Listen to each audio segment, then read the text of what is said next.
here is my finished dream catcher, all colored in and ready for me to go on to the next step.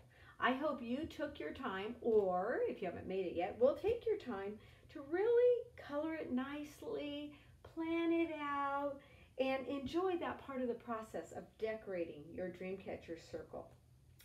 So there are some holes in my dream catcher circle now in my hoop that I want to teach you how to put in. So I'm going to use this plate.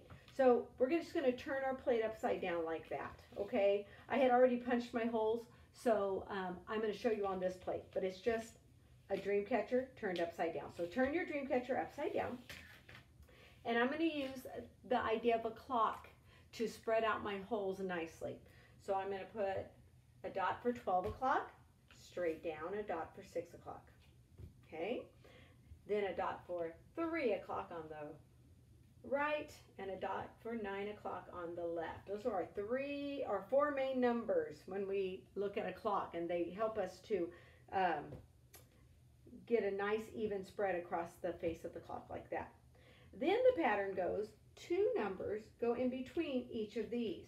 So that's going to help me now to put them evenly in those areas. So after 12, I'm going to go 1, 2, and then there's 3, 4, 5, there's 6, 7, 8, there's 9, and then 10, 11. Okay? All right, so that's going to be the inside. Now, if you have a hole punch, like one of these, then and you have permission from your parents to use it, then you can punch the holes. If your mom wants to punch them for you, let her do that. She knows the hole punch at your house best, and they can pinch your fingers right here. So they are a tool like a scissors that we are extra careful with. But if mom or dad gives you permission to use the hole punch, you're just going to go through and punch the holes. Now, do you see how I missed? That's okay. It's just marking my spot. And as long as I get close to that spot, everything's going to go just fine. Now, if you don't have a hole punch at home, don't worry. There's another way you can do this, and I'll show you that after we go through this step. Now, beyond the holes that we need for the web, for doing the web, we also need holes to hang it.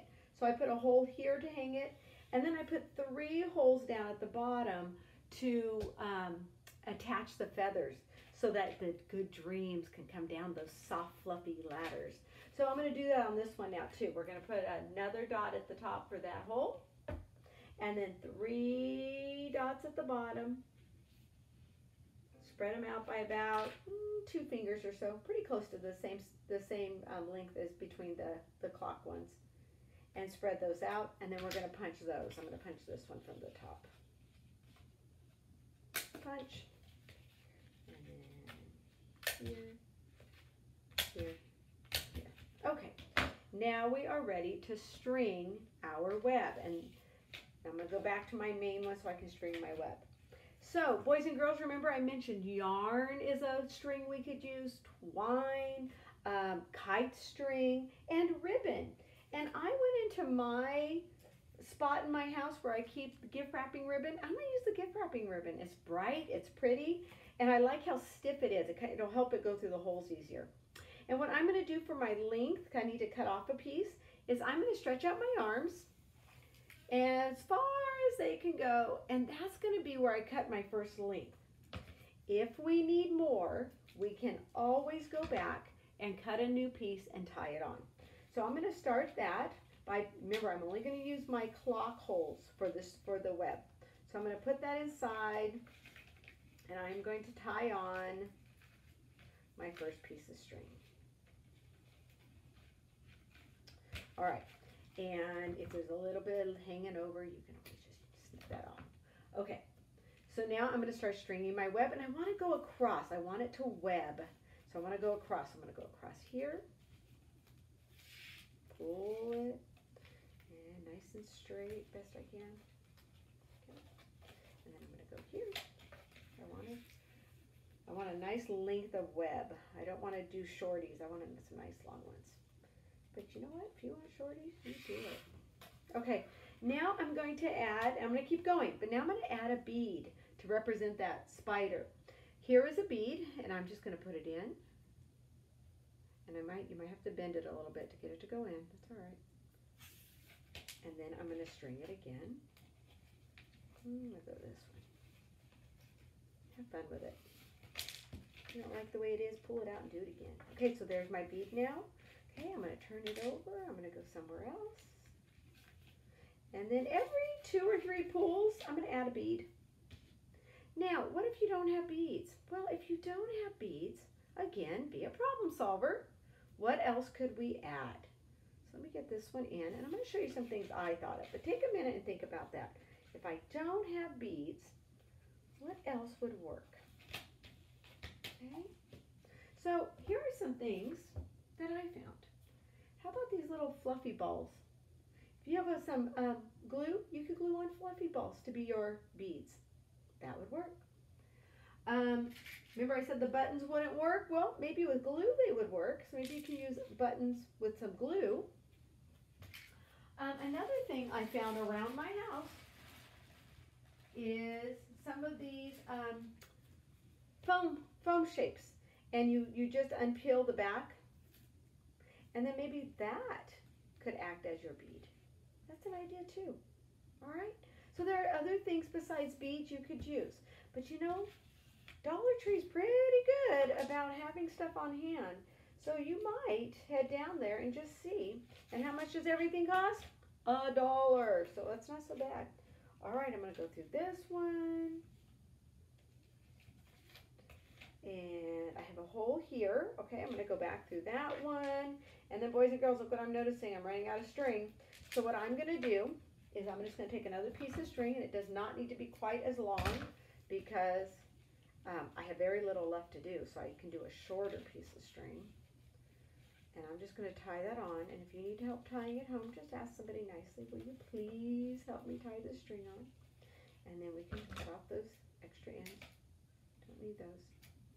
And then I'm going to keep going. Here's my spot here, and I want to put in one more bead. Let's do that now. Put in a bead.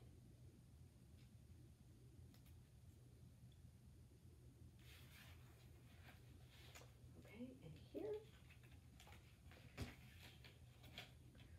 All right, and if I think this one and this one are too close, this guy can wiggle, he can move, and I can move him over here. They move still. And then my last spot, I thought I saw one more hole. Oh yes, I do see it. It's right here. Yeah, that'll work. That works. All right, coming back around. I just want to tie it off now. I've gone through all my holes, and now I'm going to tie it off. Again, ask a grown-up to help if you need some help with this tying, or even use tape. If tying is a little tricky on the edges, just get a piece of tape, and you can tape them down too. See, problem solvers. There's always a second way of doing something. All right.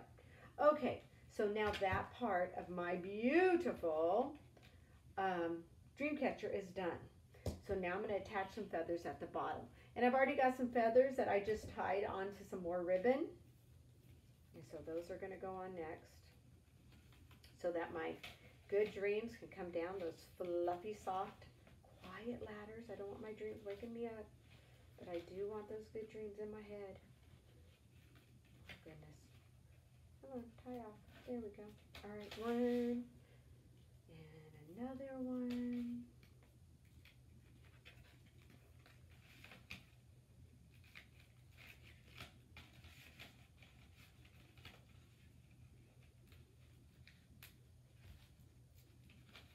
And then our last one is right here, and I'm going to use the green string, and all I did to tie the feather together, or onto the string, was slip it over and tie, and if it kind of went low, I just kind of pulled it back up.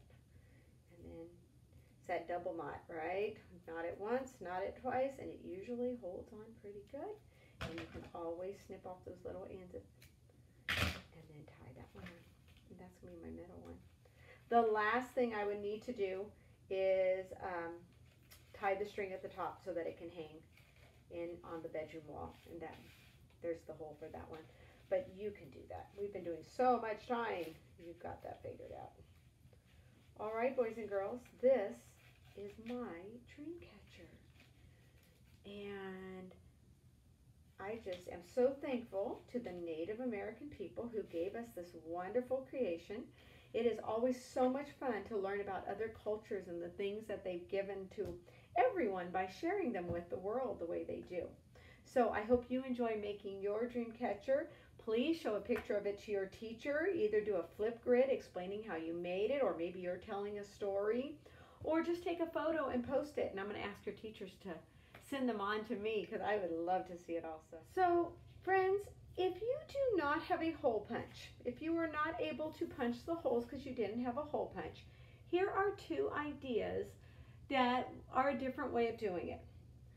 First idea, if you want to have holes like this, is to ask mom or dad to be the problem solver. I don't want you doing anything that could be dangerous to punch the holes. So you can ask them, Mom, could you figure out a way to put holes in my plate? And see if she will do it for you, okay? So if you don't have a hole punch, then let a grown-up put the holes in for you. That's one idea. The second idea is to do a different type of area for stringing. And what I did was I did some tabs on my plate. And I'm going to show them to you. It's here.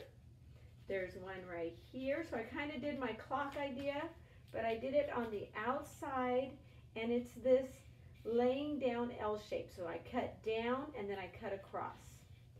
Cut down, cut across, like that.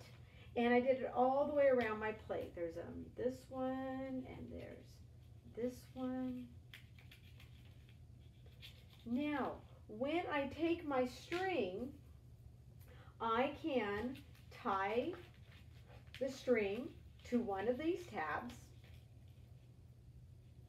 or tape it. You know what? I'm going to just go ahead and tape it. Let's use our tape method on this one. I'm going to get rid of this knot. Okay. So I'm going to tape the string here. And then watch. I'm going to go across, and I'm going to go under the tab and pull it as far into the L shape as I can. That'll hold it. Not too tight. Then I'm going to come back over here and do the same. Okay? So you see what I'm doing? I'm able to keep it under the tabs, and then on the other side where I have my decoration, it doesn't show at all. So that's another way of doing it. You would cut, this is how it worked, cut down, and then I cut in. So I'm going to do another one just to show you. Down and across. And just do about 10 or 12 of those like we did for the clock. But those little tabs will also capture your ribbon or your rope and hold it so that you can continue your web. And then when you get to the last piece, wherever it's going to be, just tie it up or just tape it off like we did before. Put on your beads just like we did on the other one. All right, so that is a second way of stringing your webbing across. All right, have fun making your dream catcher.